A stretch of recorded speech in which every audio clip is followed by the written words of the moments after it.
అన్న అదే migraine tablet ఇచ్చావా? నాకు ఎప్పుడు ఇస్తావు కదా అదే.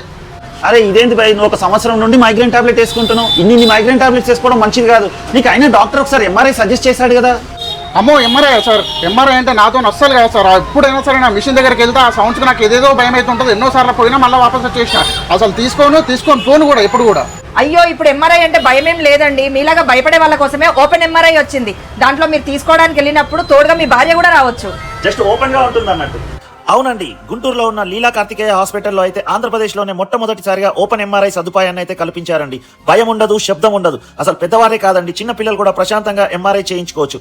దేశంలో నలుమూలల నుండి పేషెంట్స్ అయితే వచ్చి ఎంఆర్ఐ చేయించుకుంటున్నారు. గుంటూరులో ఉన్న లీలా కార్తికేయ హాస్పిటల్ గురించి అందరికీ తెలుసు కదండి. మెదడు మరియు గుండెకు సంబంధించిన ప్రత్యేకమైన హాస్పిటల్. ఇక్కడ చాలా సర్వీసెస్ ఉంటాయి. గుండె లేదా మెదడు రక్తనాళాల్లో బ్లాకేజ్ ఉంటే యాంజియోగ్రామ్ ద్వారా నిర్ధారణ చేస్తారు. అవసరమైతే స్టంట్ ద్వారా కూడా చికిత్స కూడా అతి తక్కువ సమయంలో పూర్తి చేస్తారండి. రికవరీ కూడా 3 నుండి 5 రోజుల్లో అయిపోతుంది. బ్రెయిన్ యాంజియోగ్రామ్ టెస్ట్ ద్వారా అదే రోజున నిర్ధారణ చేస్తారు. అవసరమైతే బ్రెయిన్ స్టంట్ వేశాక 2 రోజుల్లోనే డిశ్చార్జ్ చేస్తారు. అలాగే ఇక్కడ మనకు బోన్ హెల్త్ కోసం డెక్సా స్కాన్ సదుపాయం కూడా ఉందండి. ఇక్కడ మనకు 20 years ఎక్స్పీరియన్స్ ఉన్నటువంటి neuro surgeon doctor Vemuri Nagashankar గారు వారి సర్వీసెస్ అందిస్తున్నారు. కన్సల్టేషన్ కోసం స్క్రీన్ మీద వాళ్ళ నెంబర్స్ అయితే ఇస్తున్నాము. అడ్రస్ మరోసారి చెప్తున్నాం చూడండి. గుంటూరులో ఉన్న కొత్తపేట అండి, పారడైజ్ కి దగ్గరలోనే ఉంటుంది. సో మరి ఇంకెందుకండి ఆలస్యం, మీకు తెలిసిన వాళ్ళకి కూడా ఈ ఇన్ఫర్మేషన్ ని పాస్ చేయండి. ఓకే అండి, బాయ్.